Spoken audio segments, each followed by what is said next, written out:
போதுண்டா.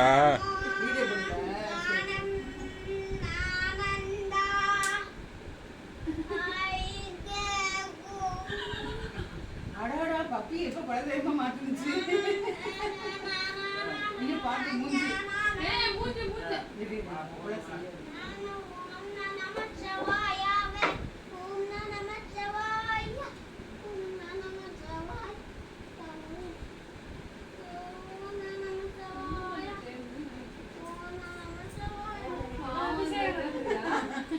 என்னடா ஒரு தெய்வீக சக்தி அப்படி ஒரு பரவசம், பக்தி பரவசம். அடுத்து என்ன சொல்லிட்டா சொல்லமா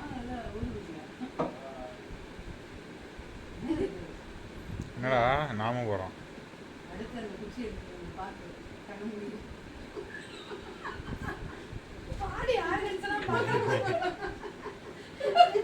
எப்போதும் எச்சரிக்கை போகாசத்தோடய இருக்கணும். ஏய் போதும். ஆனா என்னன்னு தெரியல உனக்கு ஒரு பெரிய பக்தி. சரி போதும். ஆசீர்வாதம் வாங்கிக்க சாமி கிட்ட ஒரு கும்பிடு போட்டு ஒரு